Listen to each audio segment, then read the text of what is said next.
নমস্কার, আমি সুমনা বাগচি। আশা করি আপনারা সবাই ভালো আছেন, সুস্থ আছেন। মাইন্ড ম্যাটার্সের পক্ষ থেকে আপনাদের জানাই বিজয়ার অনেক শুভেচ্ছা, ভালোবাসা।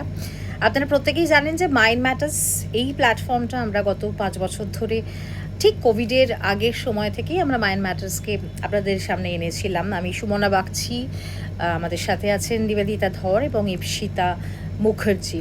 তো আমরা চাই আপনাদের মেন্টাল হেলথের জন্য আপনাদের পাশে থাকতে, এবং আপনাদের মেল পাই, আপনারা বলেন যে কাইন্ডলি আপনারা ভিডিও করুন এবং ভিডিওটা খুব ভালো কাজ দেয়।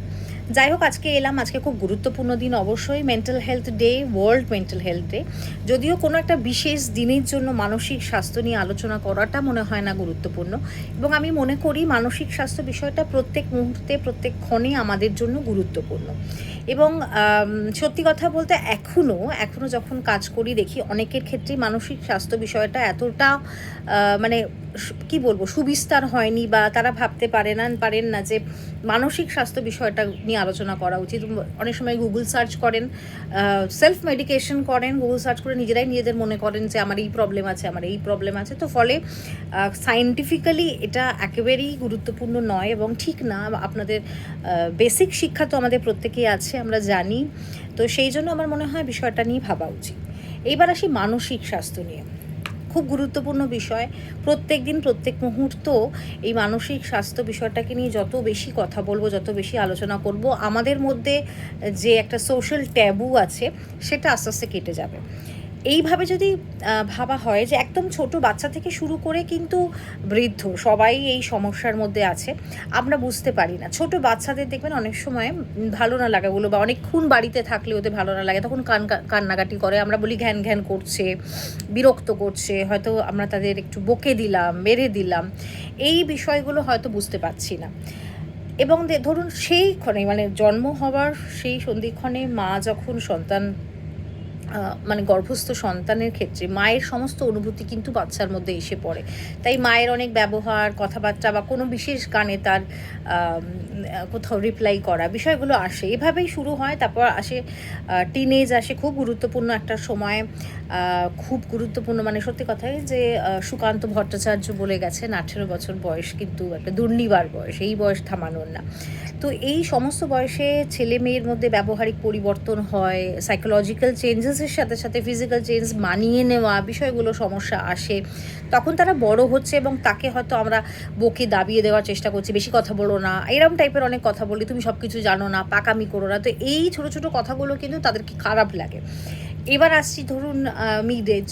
খুব স্বাভাবিকভাবেই মানে এই মিড এজ সংক্রান্ত বিষয়টা আমাদের নারী পুরুষ বলুন, শারীরিক পরিবর্তন আসে, মানসিক পরিবর্তন আসে, সংসারের পরিবর্তন আসে। অনেক সময় সিঙ্গেল প্যারেন্টস হয়ে সন্তানকে বড় করতে হয়, ফ্যামিলি ইস্যুস থাকে, ফাইন্যান্সিয়াল প্রবলেম থাকে, সব কিছু মিলেই একটা সমস্যার দিকে আসে। তারপরের সিচুয়েশনটাও একই রকম হয় যখন আস্তে আস্তে বৃদ্ধ আমরা হতে শুরু করি। মানে সেই সময়টাও খুব গুরুত্বপূর্ণ, পাশে থাকা। এবং বেসিক্যালি সমস্যাটা কি হয় বলুন তো, বুঝতে আমরা কেউ চাই না। আমরা মনে করি যে বয়স্ক মানুষ হয়ে গেছে, বেশি কথা বলছে, কিন্তু তাদেরও একটা তখন কেয়ারের ব্যবস্থা চলে আসে। তো এই যে ব্যাপারটা যে কেয়ার গিভিং, এবং অবশ্যই নিজেদের ক্ষেত্রে মানসিক স্বাস্থ্য বিষয়টা খুব গুরুত্বপূর্ণ, ভাবা উচিত। এবং একদিন কেন, বারবার করে ভাবা উচিত। আমরা যারা মানসিক স্বাস্থ্য নিয়ে কাজ করি তাদের কিন্তু আমি সবসময় বলি যে বুকিশ নলেজ নিয়ে কাজ করলে হবে না, অভিজ্ঞতা কিন্তু আমাদেরকে মানুষ চেনায়। দেখুন, আপনি এক ধরনের পড়াশোনা করেছেন এবং জেনেছেন যে এই সমস্যা থেকে এইটা হতে পারে, কিন্তু মানুষটি যে আসছে তার সমস্যা কিন্তু একটু হয়তো ডিফিকাল্ট হতে পারে বা ডিফারেন্ট হতে পারে।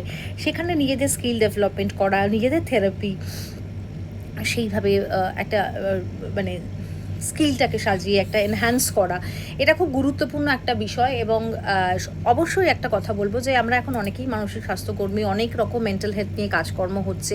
সেখানে অনুসরণ বিষয়টা কিন্তু আলাদা। মনে রাখবেন যে মানসিক স্বাস্থ্য বিষয়টা কিন্তু কোনো খেলার বিষয় না। যেখানে যদি মনে হয় আপনার পক্ষে সেটা কন্টিনিউ করা উচিত না, শুধুমাত্র ফিজের জন্য এটা কন্টিনিউ করবেন না, রেফার টু সাইকিয়াট্রিস্ট করবেন। আত্মহননের বিষয় থাকলে, এগুলো সমস্ত কিছু যারা আমরা ছাত্রছাত্রীদেরকে শেখাই, আমাদের ছাত্রছাত্রীরা আমাদের কাছে আসে, তাদেরকে শেখাই যে মানসিক স্বাস্থ্য বিষয়টাতে কিন্তু আপনাকে একটা এমপ্যাথি, যেটাকে আমরা শব্দটা সবাই আমরা জানি কিন্তু কতটা বুঝি সেটাও জানি না। এই এমপ্যাথিটা কি হয়, এমপ্যাথির বিষয়টাকে নিয়ে এগোনো, মানুষকে বোঝা, এবং মানুষের মন নিয়ে কাজ করা কিন্তু খুব গুরুত্বপূর্ণ একটা জায়গায়, খুব দুর্বল জায়গা। সে কষ্ট পাচ্ছে, সে আসছে আপনার কাছে হেল্প নিতে, বিকজ আপনি থার্ড পার্সন। তো এই বিষয়গুলো আমাদের কিন্তু বোঝা উচিত। আজকের দিনে দাঁড়িয়ে অনেক বেশি ভাবনা চিন্তা করা উচিত। ফেসবুক দেখছি বা অনেক সময় অনেক ঘটনা থাকে যেখানে আত্মহননের বিষয় থাকে, বুলিং এখনও হচ্ছে, এখনও প্রবলেম হচ্ছে, এখনও সত্যি কথা সেভাবে বলা হচ্ছে না। বিষয়গুলোকে নিয়ে একটু ভাবার খুব প্রয়োজনীয়তা আছে। আমি একজন মানসিক স্বাস্থ্যকর্মী হিসাবে কয়েকটা বই লিখেছি মানসিক স্বাস্থ্য নিয়েই। তার মধ্যে বোন বলতে চায় বিষয়টা রয়েছে। তারপর সেক্স সিক্রেট ডিজায়ার লিখেছি, আবার এক আত্মগামী মানুষের মনস্তত্ত্ব, হিটলারের সাইকোলজি নিয়ে লিখেছি, কৈশোরের ডায়েরি নিয়েও লিখেছি। একটা পুরোটাই সাইকোলজিক্যালি যেটা চেষ্টা করেছি যে এত বছর ধরে যা কাজ করেছি সেটার রসদ নিয়ে মানুষের কাছে পৌঁছানো, যাতে সেটা অ্যাওয়ারনেস হিসাবে কাজ করে। আমাদের প্রত্যেকে অ্যাওয়ারনেস বিষয়টা মাথায় রাখতে হবে। কাউন্সেলিংয়ে পাঠানোর পরও ফলো আপ করতে হবে, জানতে হবে, বুঝতে হবে। সবথেকে বড় কথা, মন ভালো রাখতে হবে এবং এর জন্য আপনাকেই দায়িত্ব নিয়ে করতে হবে। কেউ তার জন্য যদি আপনাকে স্বার্থপর বলে, বাজে কথা বলে, তাতে আপনার কিছু যায় আসার কথা না। আপনি যদি না ভালো থাকেন, আপনার পরিস্থিতি ভালো থাকবে না, আপনি সুস্থ থাকবেন না। সবাই যদি এভাবে ভাবে, দেখুন আমরা তো বলছি না যে দায়িত্বটা তো না করে পুরো শুধু নিজের কথা ভাববো, কিন্তু তার পাশেও নিজের কথা ভাবা উচিত, নিজের মানসিক স্বাস্থ্য ভাবার জন্য। আজকের দিনে চলুন আমরা সবাই মিলে পণ করি যে চলুন সমাজ ভালো রাখবো, নিজেকে ভালো রাখবো, সুস্থ সমাজের দিকে এগোবো। কারণ বর্তমানে যে পরিস্থিতিতে দাঁড়িয়ে আছি আমরা, সমাজ শুদ্ধিকরণ প্রয়োজন। আসুন বন্ধুরা, ভালো থাকবেন, সুস্থ থাকবেন, অবশ্যই যেরকম কথা হয় যোগাযোগ রাখবেন। নমস্কার।